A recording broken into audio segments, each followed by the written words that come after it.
नमस्कार। आज हम शिव जी के जन्म का रहस्य बताएंगे।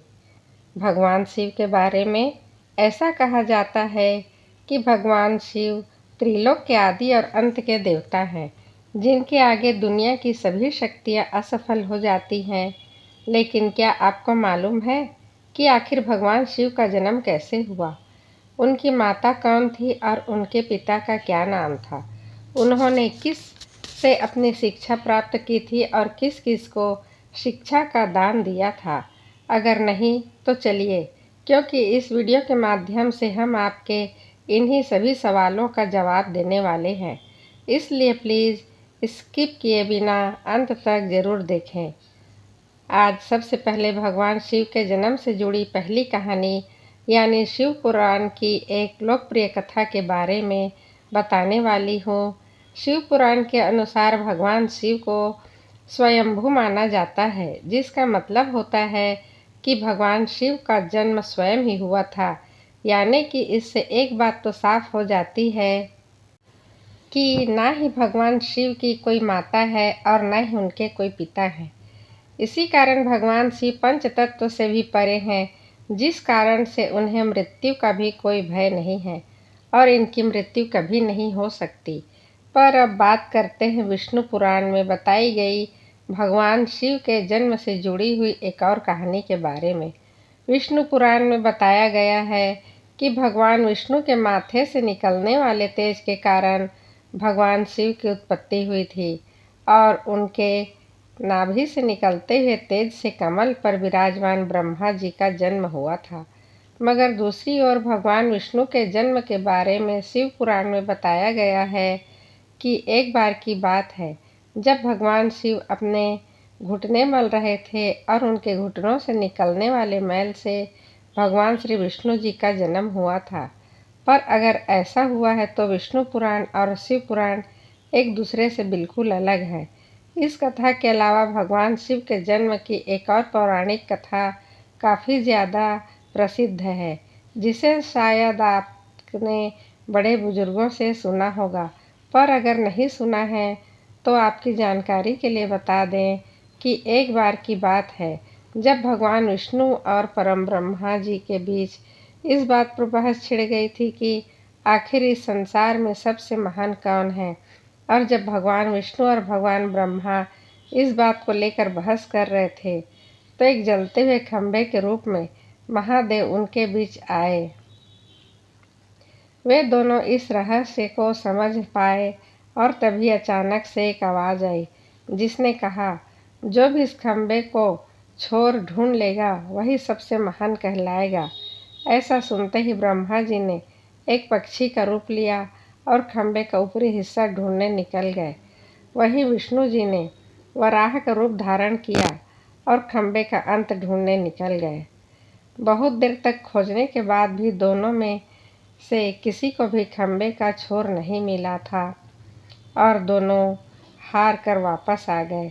जिसके बाद भगवान शिव अपने असली रूप में आए और फिर भगवान विष्णु और ब्रह्मा जी ने यह मान लिया कि महादेव ही सबसे महान देव हैं। इनसे बड़ी शक्ति इस दुनिया में कोई नहीं।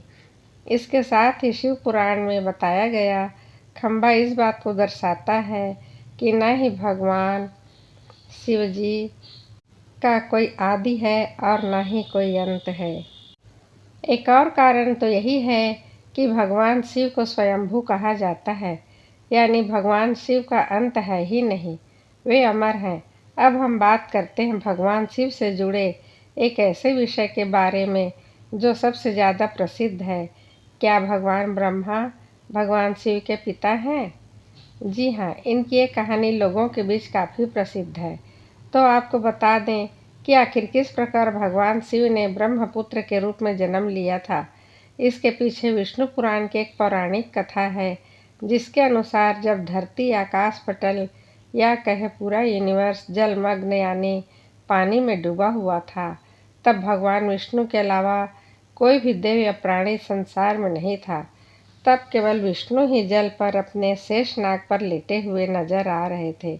जिसके बाद उनकी नाभि से कमल की डंडी पर ब्रह्मा जी प्रकट हुए और जब भगवान ब्रह्मा और भगवान विष्णु इस यूनिवर्स से संबंधित बातें कर रहे थे, तब भगवान शिव प्रकट हुए, जिसके बाद ब्रह्माणी इन्हें पहचानने से इनकार कर दिया। इस कारण से भगवान शिव रुष्ट हो गए और उनके रुष्ट हो जाने के कारण भगवान विष्णु ने उन्हें दिव्य दृष्टि प्रदान कर ब्रह्मा जी को भगवान शिव की याद दिलाई, जिसके बाद भगवान ब्रह्मा को अपनी गलती का एहसास हुआ और शिव से क्षमा मांगते हुए उन्होंने उनसे अपने पुत्र रूप में पैदा होने का आशीर्वाद मांगा, जिस कारण से भगवान शिव ने भगवान ब्रह्मा की प्रार्थना को स्वीकार करते हुए उन्हें आशीर्वाद दे दिया।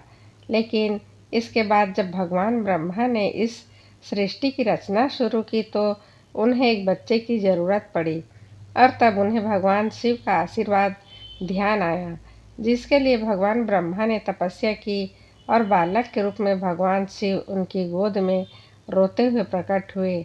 आपको बता दें कि यह भगवान शिव का एकमात्र बाल रूप है।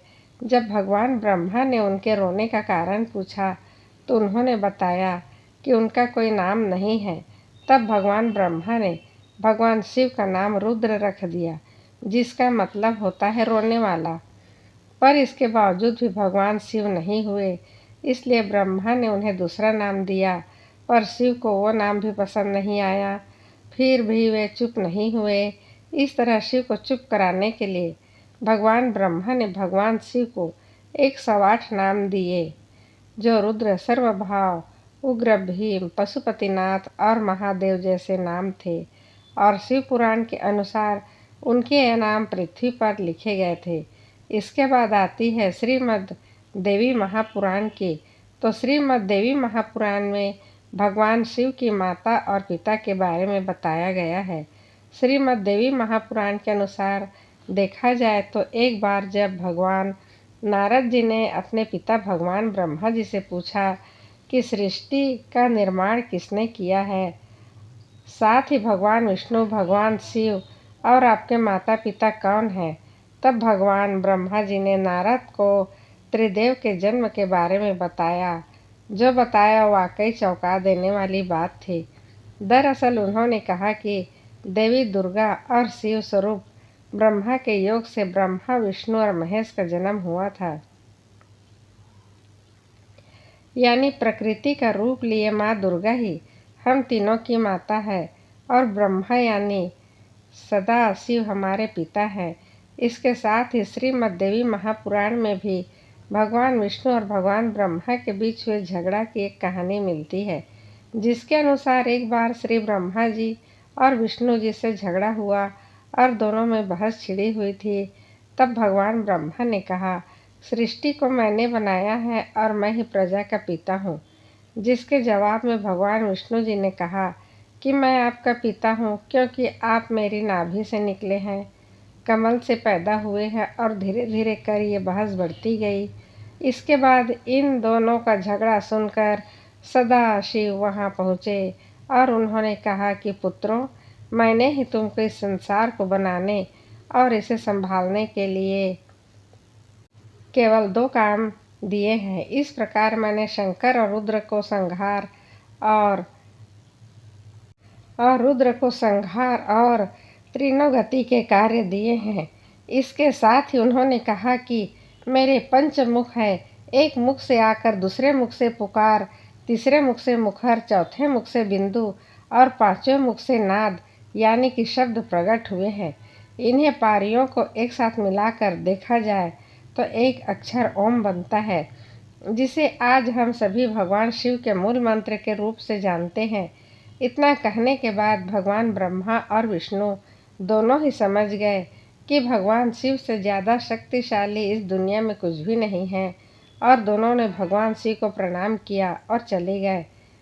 चलिए अब आप आगे की कहानी सुनिए।